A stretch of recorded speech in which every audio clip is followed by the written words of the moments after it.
Good morning, students. Welcome back to the online classes.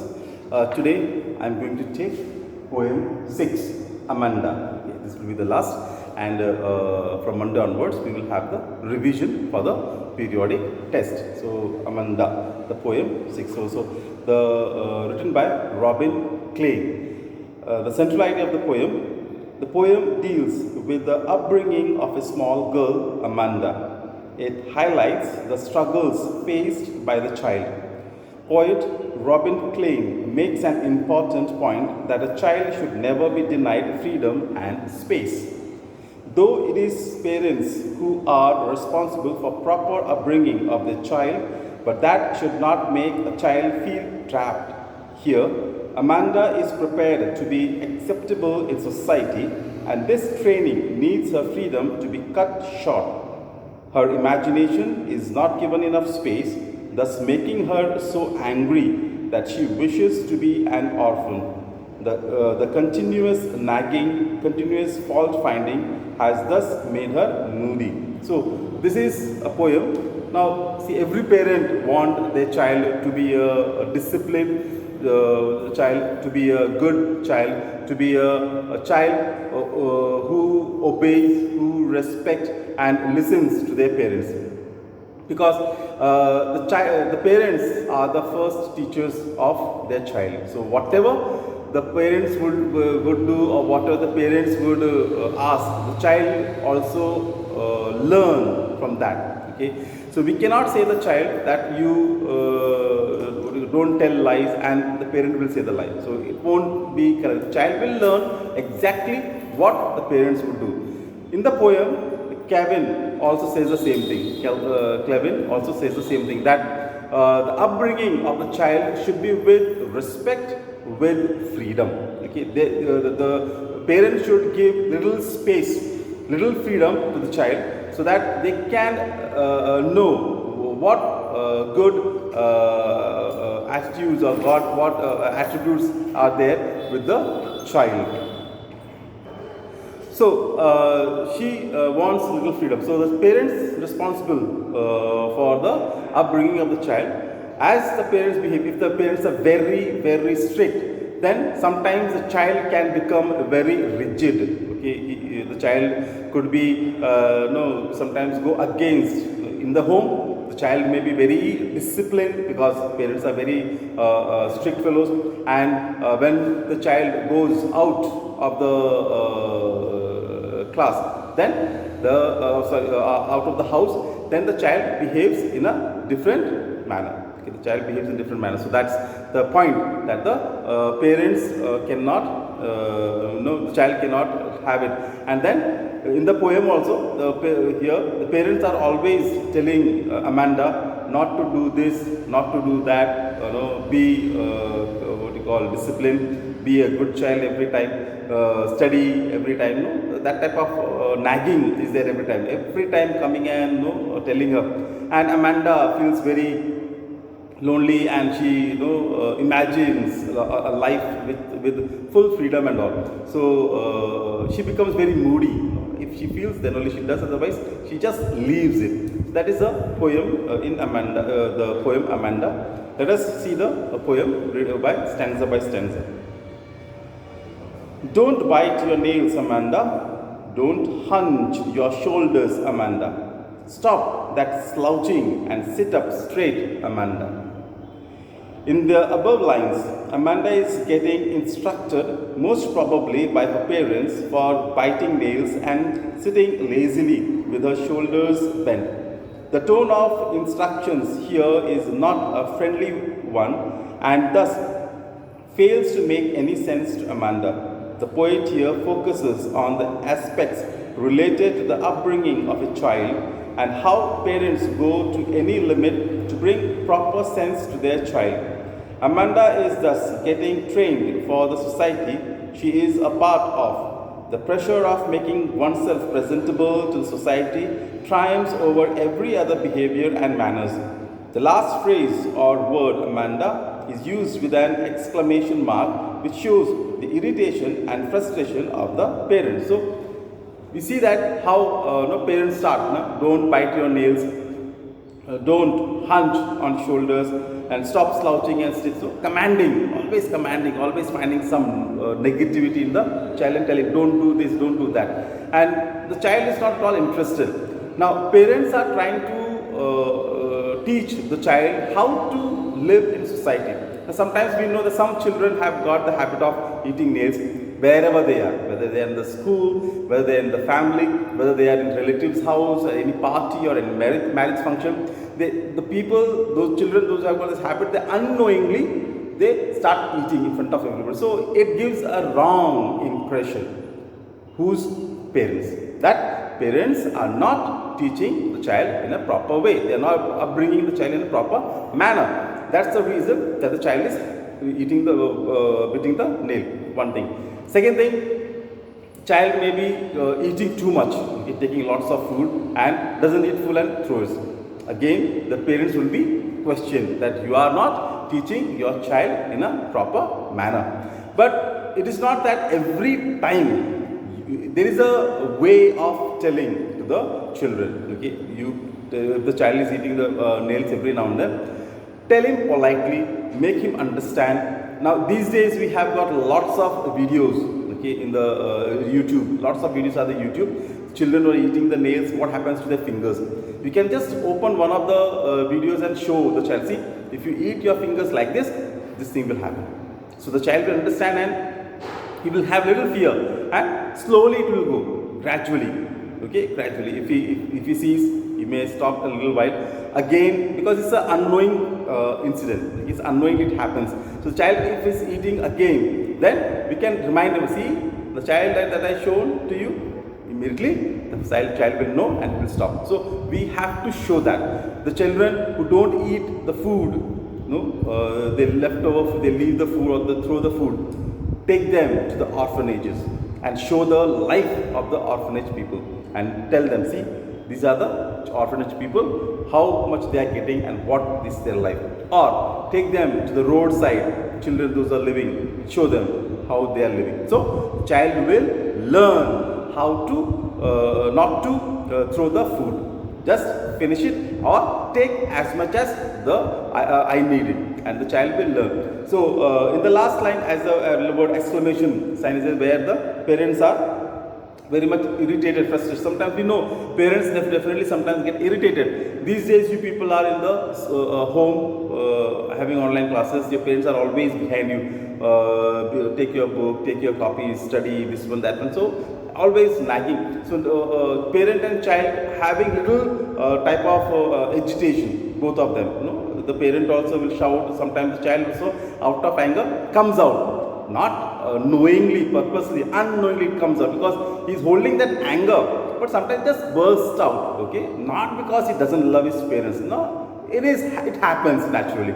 So understanding has to be there between parent and child, and that's very, very important. That the parents should give little freedom to their children. There is a languid emerald sea where the sole inhabitant is me, a mermaid drifting blissfully.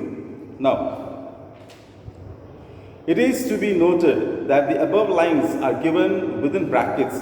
Brackets are used to provide more meaning to the phrase.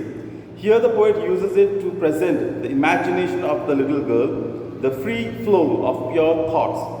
Amanda uses her imagination as an escape point from day-to-day commands of her parents. She feels suffocated in the real world and thus finds peace in her very own created world where there are no restraints.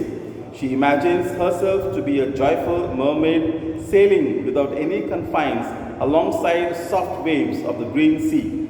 This world of Amanda is free and contained in itself, and her happiness doesn't require any other human being. For a child, mermaid is a symbol of freedom and water. So, the child, as you see, there are brackets in the beginning and the end of this stanza. So, it shows that Amanda is imagining. Okay, Amanda is imagining. She is in the imaginative world, and there she looks at herself as a mermaid. Mermaid, the type of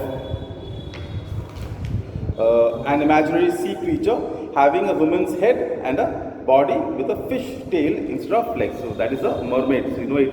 So this mermaid live in the water and they just enjoy their life. So she feels that she is a mermaid and all alone by herself from the far of this, this worldly things and all, materialism. She is very far, all alone in that water, enjoying her life without any restrictions, without any irritations, without any commands. So she imagines this. And she is very far away from the world and having a happy life, having a lonely life without any problems. So she enjoys this freedom, this imagination brings. As the parents are commanding, telling her not to do this and not to do that, she has created her own world of imaginations. And whenever parents shout at her, she just goes back to that freedom. We also does the same thing. Okay, we also sometimes parents are scolding, parents are shouting, parents are telling us study, study, study. Sometimes we imagine. Now these days, whenever I ask you people that do you want that the school should reopen and how many of you will come, all raise your hands, right? That you want to come to school. Why? Because you are not feeling happy in the school at home. The study is not going on properly, and over it, the parents pressure that sit and study, do this one, you are in board, your 10th class, your board exams are there, study and study. So you feel that it is better go to school. Did you finish your homework, Amanda? Did you tidy your room, Amanda? I thought I told you to clean your shoes, Amanda. Amanda is now being asked about whether she had finished her homework or tidied up her room, and also whether she has cleaned her shoes. This set of instructions marks a shift from the instructions given in stanza 1. Now Amanda is being coached about the things that are related to her surroundings. The pattern of instructions explains that how every aspect of her is related to questioning and proper guidance. She is being disciplined for every little thing, making her lose of her freedom. Her innocence is eventually getting lost with passage of time. The way these instructions are delivered points out the regular nature of these lessons. Her name being called again with an exclamation mark shows that the parents seem to be losing their cool and are troubled. So again, in the first stanza, it was like commanding, don't do this, don't do that. In the second stanza, they are trying to teach her that how she should keep her place, keep the room tidy, keep her dress properly, keep the shoes polished and all those things. So they are now telling her, teaching her how to live in a society in a better manner. Okay, not to have shabby clothes, tidy your hair, put the oil on your hair and have a decent hairstyle, and keep your books in a right way, cover them, and properly do the work and all. So they are teaching her because they are helping her to learn things, certain things which will help her to have a good personality in society. I am an orphan roaming the street. I pattern soft dust with my hushed bare feet. The silence is golden, the freedom is sweet. In this stanza, we once again see Amanda's reaction to her mother's harsh words. Amanda withdraws into another imaginary world. The very first line is awfully depressing, where Amanda imagines herself to be an orphan, suggesting how much frustrated she is with the continuous questioning of her parents, especially her mother. She has no shoes on her feet, and instead she is getting them even dirtier by making designs on the dusty ground with them. However, she makes no sound while making these dusty designs. She cherishes the silence as well as the freedom to do as she likes that world of her imagination. Her love for silence is as a result of the shouting and yelling of her parents. So she just again goes to her own world, her world of imagination. She goes and she just talks to herself that she's so full of anger that she imagines that she is often. She is very much disturbed by her mother's frequent questions and all, telling her all those things, everything, do this, do that, and have a proper dress and all. She is very much upset because of her mother. So in the world of imagination goes again, and this time she feels that she is orphan. Okay, the mother asks her to wear the shoes properly, polish the shoes. She is on the street without the shoes, with bare feet, and making her leg more dirty by playing in the dust. So she just just going opposite of her mother.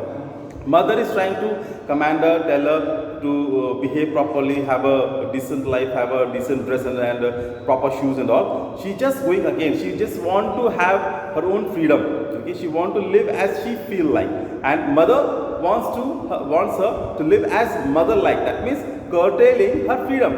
She doesn't want to allow her to do as she wishes or desires. She wants as mother wants the wishes and desires. That's a problem. So in our life, what sometimes happens, the mother who did not live a life what she wanted, sometimes that she imposes on her own daughter. She wants that her daughter should enjoy, or her daughter should have a life that she did not have. So that sometimes goes against each other. So that's here Amanda also had the same problem. She just want to have her own life. Don't eat that chocolate, Amanda. Remember your akin, Amanda. Will you please look at me when I am speaking to you, Amanda? The set of instructions provided here indicate how much essential it is for Amanda to understand the value of external beauty and steps to be taken to persevere it from a very tender age. Amanda is stopped by her parents from eating a chocolate as previously that had caused her akin.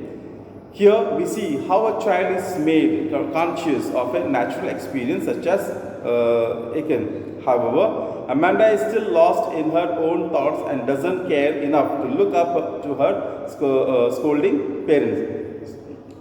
So, mother says, don't eat chocolate, don't remember your akin, that is a disease, a kind of skin disease characterized by pimples especially. So don't eat too much chocolate, too much cream, otherwise the pimples will come out and then you will not look like. But she likes to have chocolate, again curtain, but she is not listening to them. She is avoiding now, ignoring them, and she doesn't even look up to them. She just doing what she feels like and what she wants to have. I am Rapunzel. I have not a care. Life in a tower is tranquil and rare. I will certainly never let down my bright hair. Amanda is still lost in her own dreams. She pictures herself to be the long golden-haired Rapunzel who lived in a castle and had no care about anything. So again, she goes back to her own world of imagination, lives there by herself and tells that I am a Rapunzel. I will never put I am living in the tower, long tower. You know that story of Rapunzel, no? She lives in the tower, her mother comes, she puts the long hair, and then holding that long hair, she climbs up. Here, Amanda thinks that she is Rapunzel. She will never put her long hair down so that the mother would come up. She doesn't want. She wants to live all alone. Nobody she wants around her. She wants to just have her own life. Stop that sulking at once, Amanda. You are always so moody, Amanda. Anyone would think that I nagged at you, Amanda. The parents keep instructing Amanda on the do's and don'ts, but Amanda remains lost in her own dreams. The parents believe that Amanda is not reacting because she is annoyed. Amanda's behavior has made her parents look bad and they are worried about their image. Now, again they shout, they tell her, don't be angry, don't be annoyed, don't ignore us, don't go against us, be here, do this and do that, everything they say. But they feel that she is not all listening to them. Realize now that she is just going against them, she is not listening to them, she is angry with them, she is behaving in a manner, and they think that if she goes like this, what will be the image of theirs in front of the society. That's what they think. So I believe you might have understood this poem. Thank you. Have a nice day.